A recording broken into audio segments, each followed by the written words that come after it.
अस्सलामुअलैकुम। मोहम्मद अज़हर सिद्दीक अपने programme political diaries के साथ हाजिर खिदमत है। 12 जून 2022 बरोज़ इतवार सुबह 7 बजे ये प्रोग्राम देख रहे होंगे। बहुत तेज़ी से डेवलपमेंट हो रही हैं, बहुत सी चीज़ें आ रही हैं और जो मैंने कुछ बातें कही थी मैं आज फिर दोहराना चाहता हूँ और उसका सबूत के तौर पर आगे क्या होने लगा। साजिद मीर साहब जमीयत अहले हदीस के अमीर जो हैं ये नवाज शरीफ से मिलने गए। इनको याद है, आपको सेनेटर भी बनाया था। उन्होंने जो आगे बात की है जो है ना ERY पे भी चली है तो ब्लर करके पहले ज़रा वो सुनिएगा, इसके बाद मैं गुफ्तगू करूँगा, फिर मैं बताऊँगा मैं क्या बात कहता रहूँगा। सुनिएगा ज़रा। ARY न्यूज़ के head of investigative cell Naeem Ashraf Butt को खुसूसी इंटरव्यू दिया। उन्होंने क्या कहा आपको सुनवाते हैं। इलेक्शन सर आप कब देख रहे हैं? अभी आप मियां साहब को मिलके भी आए हैं। इलेक्शंस का आपके ज़ाती राय क्या है? इलेक्शन के लिए सबसे बुनियादी ज़रूरत जो थी वो पहले तो इंतखाबी इस्लाहात या जो कुछ ये EVM का मसला और वो तो उन्होंने कर दिए थे, वो उसके लिए अच्छा हुआ कि वो तो हो गया। अब कुछ रुकावटें इलेक्शन कमीशन की तरफ से थी जिसके बारे में उन्होंने कहा हल्का बंदियां और इस तरह के मामले, उसके बारे में उन्होंने कहा कि हम तैयार कर रहे हैं और हो जाएगा, वो भी में कह रहे हैं। अब ये हुकूमत पर अब दूसरा बड़ा मसला जो वही बार बार बात आती है मईशत की, उसको कुछ ना कुछ संभाला दिए बगैर अब उन्होंने एक काम में हाथ डाल दिया है। इत्तेहादी हुकूमत ने या मुस्लिम लीग ने जो भी कह रहे हैं, उन्होंने एक काम में हाथ डाल दिया। अब उसका कोई ना कोई, जिसे कहते हैं ना पंजाबी मुंह सिर बनाना, जब उसका मुंह सिर बनाए बगैर मैं नहीं समझता कि वो इलेक्शन की तरफ जाएंगे, क्योंकि ये मौजूदा जो इकदाम सख्त वो कर रहे हैं माशी लिहाज से, ये तो उनके सियासी तौर पर जैसे आपने भी कहा वो खिलाफ जा रहे हैं। वो स्टेबिलिटी कोई मेरा ख्याल है 3-4 महीने में तो सामने आ जाएगी, जब आनी चाहिए और फिर मेरा ख्याल है इलेक्शन का सोचा जाए, उसके बाद सोचा। बिल्कुल। तो इसका मतलब है जो इलेक्शन कमीशन कह रहा है अक्टूबर का, तो अक्टूबर तक कोई स्टेबिलिटी आ सकती है, इम्कानात हैं इलेक्शंस की। जी जाहिर है कि हैं, लेकिन मियां साहब की क्या राय है सर इस पे? यही जो मैं कह रहा हूँ, उनकी राय को इससे मुख्तलिफ नहीं। मियां साहब का ये पता चला कि वो कह रहे हैं लोगों को कि तैयारी करें आप इलेक्शन जी। तो आपसे भी ये बात हुई है उनकी? मुख्तलिफ मौज़ूआत पे बात हुई है, मैं उस सिलसिले में कोई ज्यादा तफसील में नहीं जाना चाहता। नहीं, जितना आप तफसील में जो है मतलब इलेक्शंस का वो है, मैंने बता दिया। यही है जो मैं बात कर रहा हूँ ना, तो कमो बेश यही है। ये लाजम नहीं है, बल्कि मैं समझता हूँ कि शायद ऐसा ना हो कि अगले साल अगस्त तक वो खींचे मौजूदा हुकूमत जो है इलेक्शन को। होंगे लेकिन इतनी जल्दी भी नहीं कि चले कल करा दें, अगले महीने करा दें, इस तरह भी नहीं हो सकता। इस साल एक्सपेक्टेड हैं, हो सकता। मैंने पहले कहा है सियासत में इख्तिलाफ अपनी। जी, आपने सारी गुफ्तगू सुन ली। अब इसके पीछे तोता मैना की कहानी क्या है मैंने आपको 25 से करीब ही मैंने आपको बता दिया था कि ये इलेक्शन कोई असम्बलियाँ तहलील नहीं करने जा रहे और ये अक्टूबर नवंबर में असम्बलियाँ तहलील करेंगे और इलेक्शन मार्च या अप्रैल में कराएंगे। लेकिन मैं आपको फिर भी बताता चलूँ, ये ऐसा भी नहीं करेंगे।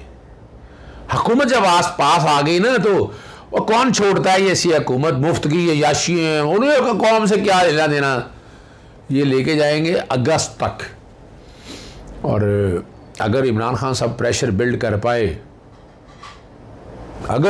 पाए, मैं न्यूट्रल का लफ्ज़ नहीं इस्तेमाल करता, लेकिन पाकिस्तान में एस्टैब्लिशमेंट के बगैर आप आगे नहीं जा सकते।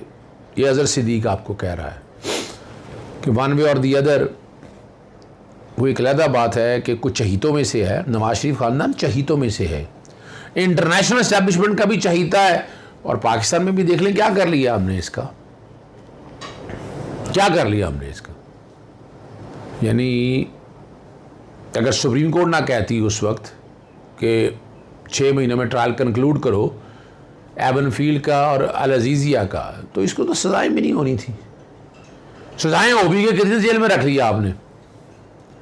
लाहौर हाईकोर्ट ने नवंबर 2000, मैं ऑर्डर चला रहा हूँ पीछे बैकग्राउंड पे, नवंबर 2019 में कहा कि 4 हफ्ते के लिए आप चले जाएं, पीरियोडिक मेडिकल रिपोर्ट भेजते और केस की समाअत कहा 3रे हफ्ते में 2020 में। आज हम 2022 में बैठे हैं। मजाक समझ रहे हो क्या? पर यह ज़रूरी है ज़रा समझने के लिए आप लोगों को। पीरियोडिक रिपोर्ट नहीं आई। खालिद जावेद अटॉर्नी जनरल ने बड़ी कोशिश की, मेडिकल बोर्ड बनवाए, क्या हो गया? आ गया?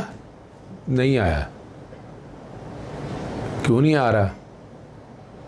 चाहिए है ना, कैसे मर्जी आप बात कहें। ये मैं आप लोगों से बात करता रहा हूँ और मैं कहता रहा हूँ आप लोगों को। प्लेलेट्स बिस्तरा नीचे आए, ऊपर आए, क्या हुआ?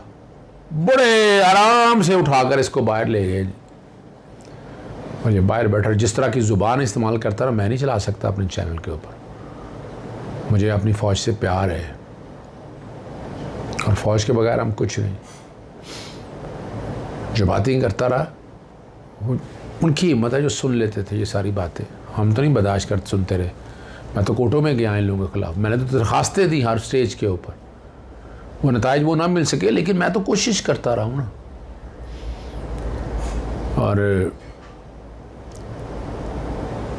ऑपरेशन रजीम चेंज का मैं फिर बताता चलूँ स्पेसिफिक में क्या बैठा मैं। ये बेसिकली 2020 से मामला चल रहा है, अक्टूबर से मार्च, फिर 2021 में आ जाएं, अक्टूबर से मार्च। वो पिछले में आसिफ अली जरदारी साहब कुछ मामलों में पीछे हट गए, वरना वो भी रजीम चेंज हो जानी थी। उस वक्त भी MNA MPA तोड़ लिए गए। सेनेट के इलेक्शन में कैसे हारे और सेनेट में आगे किस तरह हुआ, वो सारा आपने देख लिया हुआ है। इलेक्शन कमीशन ने कुछ नहीं किया, दरखास्तें मैंने फ़ाइल की, कुछ नहीं हुआ, नथिंग, कुछ नहीं हुआ। सुप्रीम कोर्ट ने बताया कि आपने इस तरह मॉडर्न टेक्नोलॉजी इस्तेमाल करनी है, मैंने तौहीन अदालत भी दायर कर दिया, लेकिन अभी भी उनके खिलाफ कुछ नहीं हुआ। और इलेक्शन कमीशन जिस धड़ल्ले से काम कर रहा है वो आप समझ सकते हैं। वो किसी को भी करीब नहीं आने दे रहे। तो नवाज शरीफ ये प्लान किए बैठे हैं। अब इमरान खान ने फैसला करना है कि जो तरीका उन्होंने अपनाया था, शेर आया, इमरान खान उस तरीके पे आएंगे। इमरान खान साहब को रास्ते खुले रखने चाहिए इस्टेब्लिशमेंट के साथ भी। यानी वहाँ क्या था, गुड कॉप और बैड कॉप। नवाज शरीफ इदारों को बदनाम खुल के, और शहबाज शरीफ आराम से, नहीं जी मैं तो बच्चा हूँ आपका, मैं तो बच्चा हूँ आपका। ये आप देखते रहिए सारा कुछ, या नहीं मैं गलत कह रहा हूँ आप लोगों के साथ। तो ये आप ज़रा समझ लीजिएगा। मकसद मेरा आप तक सिर्फ बताना है, हालात और वाक़यात सामने रखने हैं कि क्या हो रहा है। इस शतरंज पे जो चेस बोर्ड है, इस पर क्या कुछ हो रहा है। बहुत ज़बरदस्त जिस किसी ने भी प्लान किया है कि वही नवाज शरीफ, वही ख़ानदान सारा पाँव में गिरा पड़ा है और इक़्तिदार भी ले लिया इनको। इमरान खान साहब ने रवायती सियासत नहीं की, उन्हें करनी चाहिए थी। गुंडागर्दी ये स्टाइल, पाकिस्तान में यही निज़ाम है, गुंडे पालें, साथ रखें और चलें। ट्रांसफ़र, पोस्टिंग, अपनी बंदी की मर्ज़ी की फील्ड सेट करें। मेरिट गया भाड़ में, मेरिट को क्या लेना देना, कौन देख रहा मेरिट, आपके सामने जो कुछ हो रहा है। या कहीं मैं गलत कह रहा हूँ। ये तारीख़ की औराक है और भयानक है। जैसे ही पलटेंगे आप, आपको अंदाज़ा होगा क्या कुछ कर लिया आपने। चलें, और बातें भी करनी है आपको। चलें, इससे पहले मैं ज़रा ज़रूरी है लेके जाना। पारस ने बहुत खूबसूरत बोला इस पर, ब्लर करके आ रहा होगा, ऑपरेशन रजीम चेंज के हवाले से जो बातें की उन्होंने। इसमें मैं और डिटेल में एक प्रोग्राम करना है, लेकिन ज़रा सुन लीजिएगा उन्होंने क्या कहा। क्या अदम एतमाद इसलिए लाई गई मुआशी तौर पे बेहतर होने के बजाय दिवालिया होने की तरफ चला जाए? क्या अदम एतमाद इसलिए लाई गई थी कि मुल्क में महंगाई कम होने के बजाय मजीद बढ़ जाए? क्या अदम एतमाद इसलिए लाई गई थी कि एक हफ्ते में दो बार पेट्रोल बम अवाम पर गिराए जाएं? पेट्रोल की कीमत में 60 रुपए इजाफा करके इसको 70 साल की तारीख में बुलंद तरीन सतह पे पहुंचा दिया जाए और कौम को गैस और बिजली के झटके भी बाकायदगी से दिए जाएं।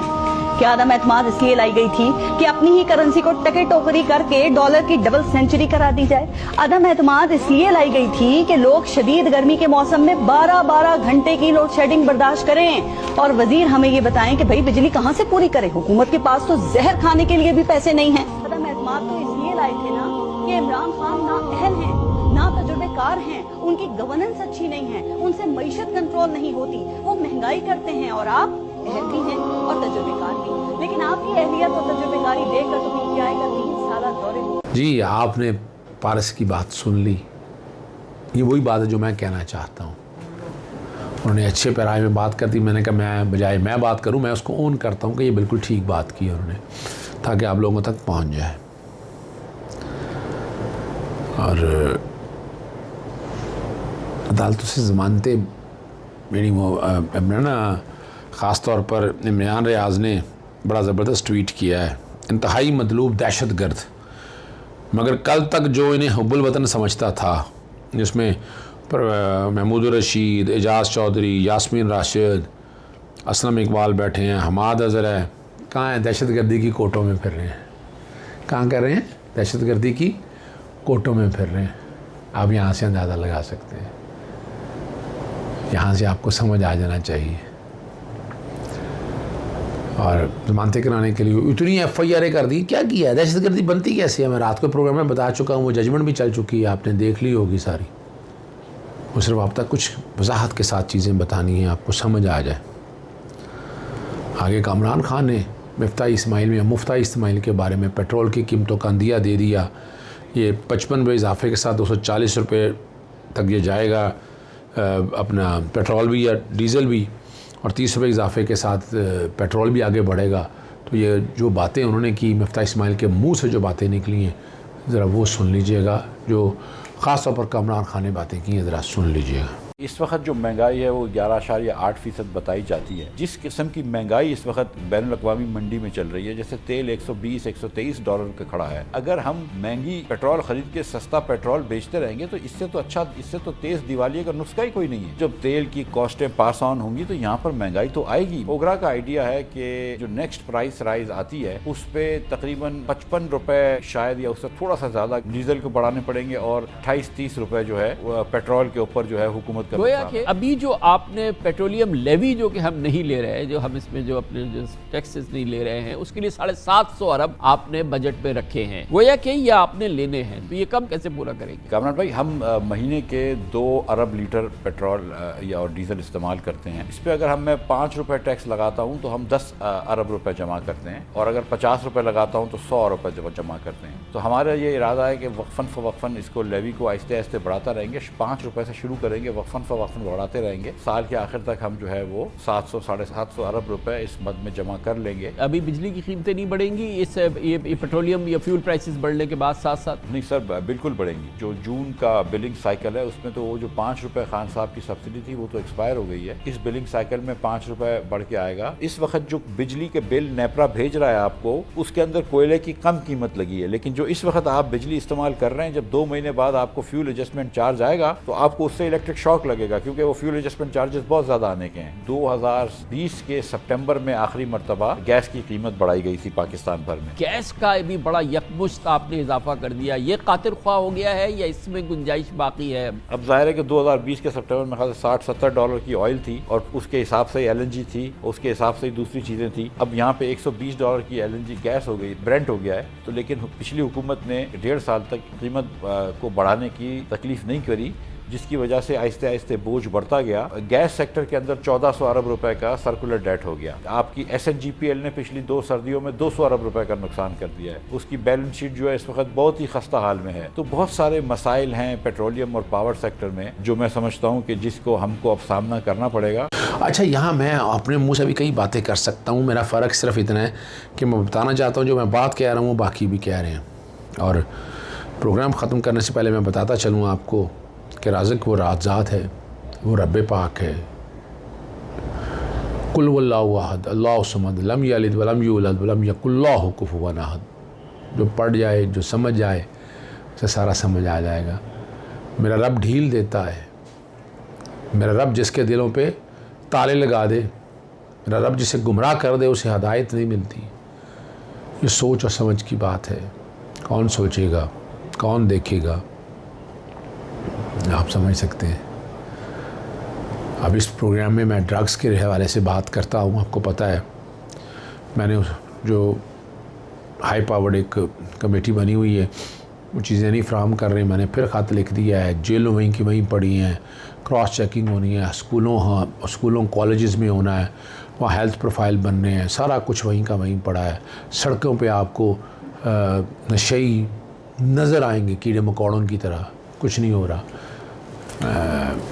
यहीं से समझ सकते हैं पाकिस्तान से अगर प्यार है तो इन लोगों को प्यार दें, इनको करीब करें, इनके लिए फैसिलिटेशन सेंटर बनाएं, रेस्क्यू सेंटर बनाएं, रिहैबिलिटेशन सेंटर बनाएं, इनके लिए फार्म हाउस बड़े लेकर किराए पे दें, इनको रखें। इन्होंने भी तो जीना है, ये भी तो हमारे मुल्क के शहरी और बासी हैं। कौन जानेगा इसको, कौन सोचेगा इस बात को? बहरहाल हम जितनी कोशिश कर रहे हैं वो आपके सामने रख रहे हैं। इजाज़त चाहता हूँ। अस्सलाम वालेकुम, अल्लाह हाफ़िज़। पाकिस्तान जिंदाबाद।